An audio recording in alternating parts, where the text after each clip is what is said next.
Hello everyone, it's Jeff. Been a few days since I've made a video, so I have a little bit of free time now. And I'm going to make another segment of my top 100 list. So the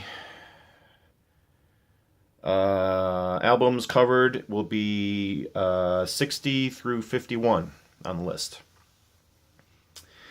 And all that said, let's dive right in. At number 60 is the second Roxy Music album called For Your Pleasure. This was, here's the back.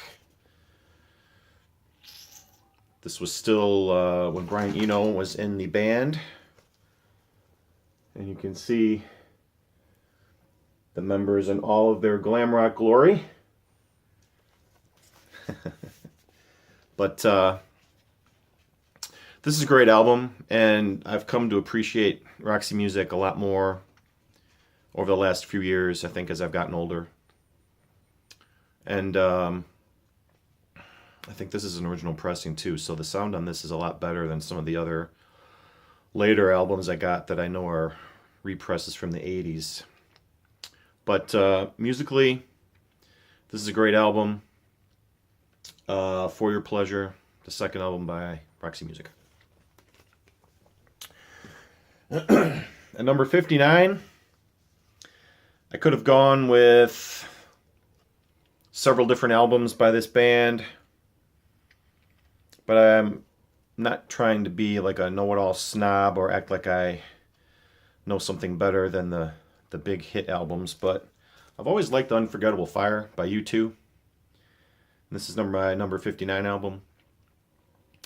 And I don't think it's really gotten its due over the years. I mean, Pride in the Name of Love was, I think, their biggest chart hit up to that point. And this album is it's very atmospheric in a lot of places, especially like with the title track. And on side 2, there's a song called Bad, which you probably may have heard before. It's a great, slowly building, epic, anthemic type of U2 song. But Brian Eno was one of the producers on this album, and you can feel his touch on a lot of tracks on this album.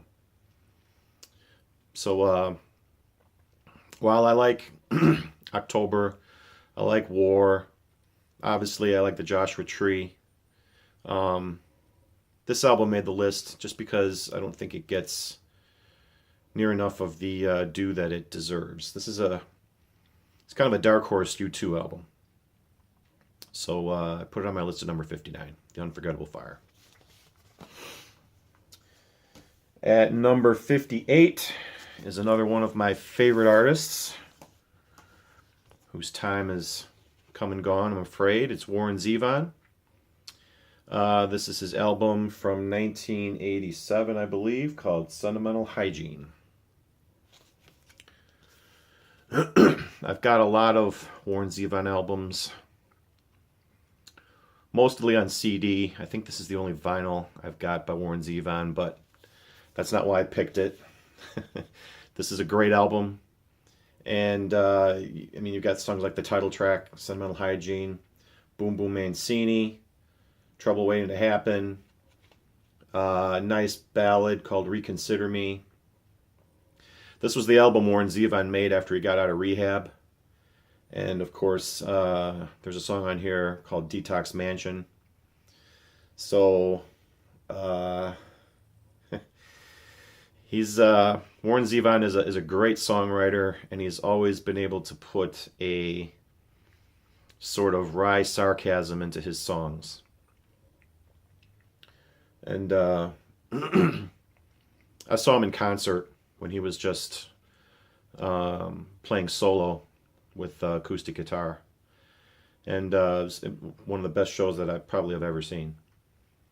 This album's got, it sounds very much of its time. It's got some 80s production issues, but the songs are so strong that it really makes you forget the electronic drums and some of the synthesizers. Plus, his voice is so unique that just about any Warren Zevon album is going to have that sound, that Zevon sound. So this was my pick at number 58, Sentimental Hygiene by Warren Zevon. Number 57. This was another tough call because I like most all of their albums, but I went with Pleased to Meet Me by The Replacements at number 57. I think this is probably a well-known album among most VCers. I think there's a lot of Replacements fans out there, and really,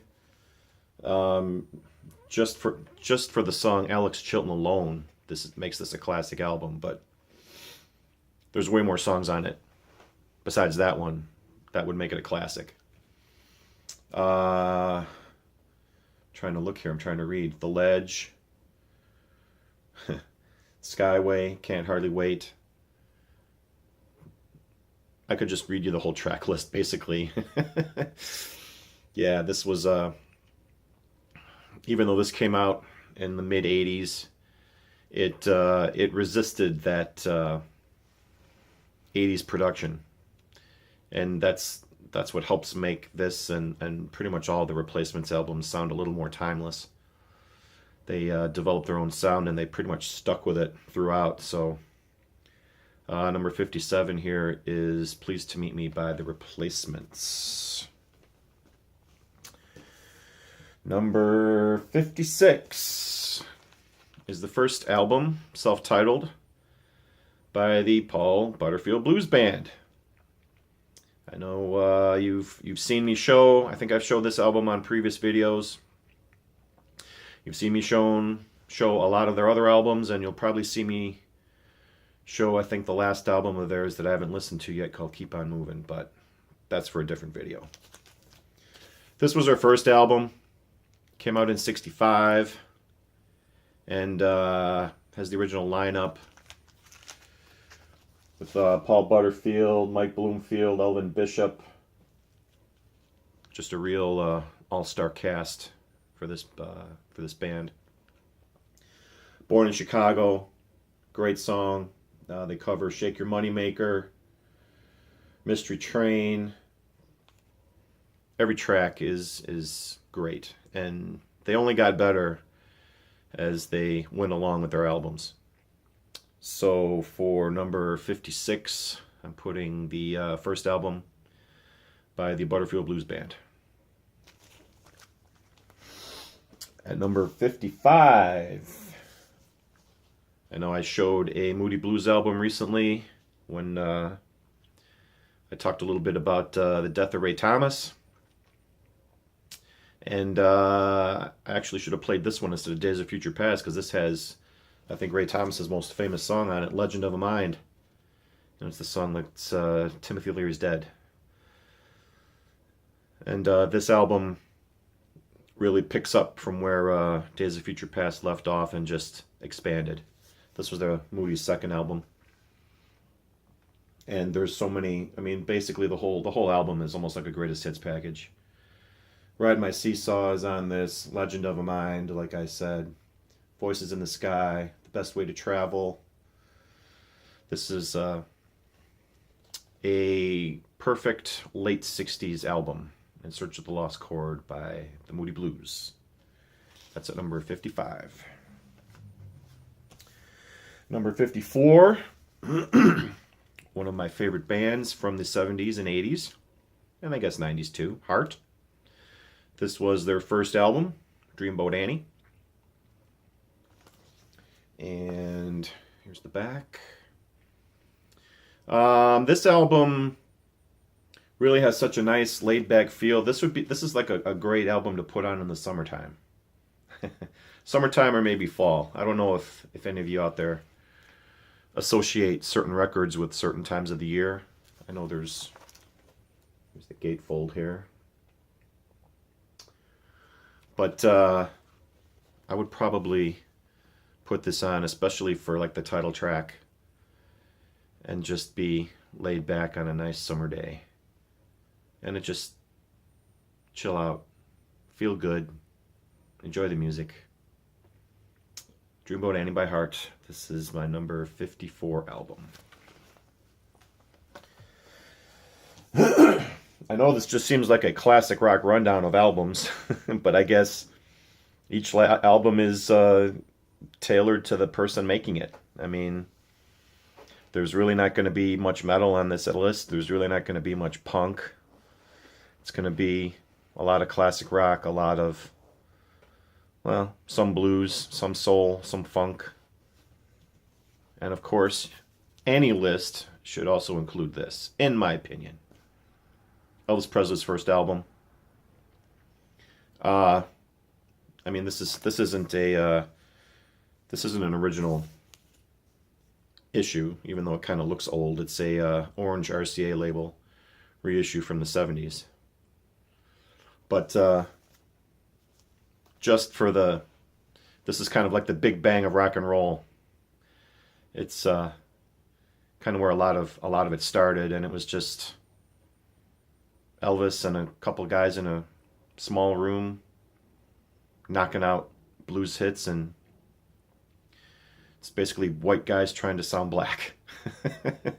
And Elvis did it, and did it better than just about anybody. But I mean, Blue Suede Shoes is on this one. Tutti Frutti, Blue Moon. You know, this is a classic, and it should be in everyone's collection, even if for nothing else than historical value. Even if you're not a fan of Elvis, you should still at least listen to this album and check it out, because there's a reason he was called the King of Rock and Roll. So yeah, this is my number 53 album, self-titled Elvis Presley. At number 52 is the first solo album by Greg Allman called Way Back. He famously covers himself on this album. He does his own version of Midnight Rider, which I actually like a little bit better than the Allman Brothers version. And it's got like a slower, almost like a swampy type of groove to it. Here's the gatefold. I don't think the record itself is in that great of a shape. I probably need to upgrade this copy. But for now, this will do. Yeah, musically, by this point in time, Greg Allman was definitely found his groove, hitting on all cylinders, and this is a great album. Again, kind of like the Heart album. It's just a great one to put on, like when it's warm out, and you've got a nice beverage going of whatever choice you may have, and just listen to it and chill and just enjoy the music. So yeah, at 52, Laid Back by Greg Allman.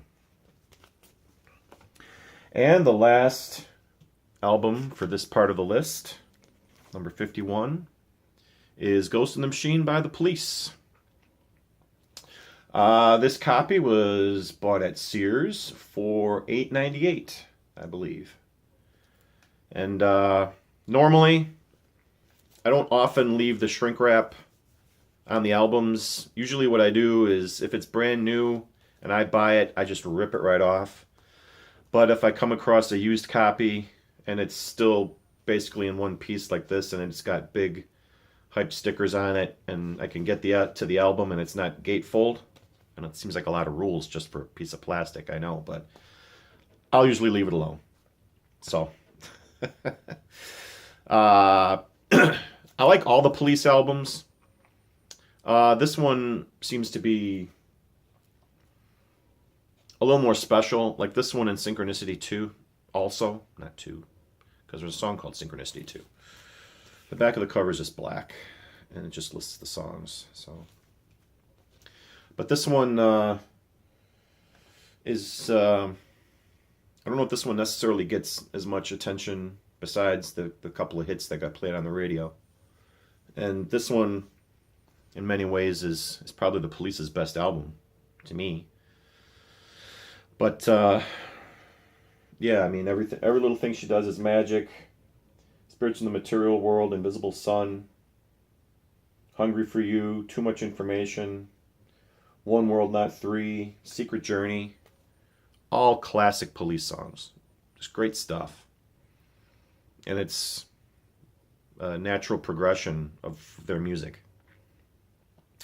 So yeah, for number 51, I'm putting Police, Ghost in the Machine as my pick. And there you have it. Next time, we'll be cracking the top 50. Whew, I can feel the excitement. The degree of difficulty is starting to ratchet up, no doubt. And some tougher choices are going to start getting made. Not that it's been easy thus far. I mean, the first couple of videos were relatively easy for me to decide. But now, even like for this last 10, I was going over it before I made this video, and I'm like, I don't know, do I want that there? Is that too low for that one? Too high? And I guess you just have to pick and decide and move on. So yeah, from here on out, things are probably going to start getting a little more interesting. I hope you guys stick with me. I always appreciate your watching and commenting and subscribing. I'm up to 88 subscribers, which is a miracle to me. If by some other miracle I get to 100, maybe I'll think about a contest. But that's still a ways off. It still may not even happen, so who knows. All right, I'm going to cut it off here. Once again, thank you for watching. This is Jeff. Peace.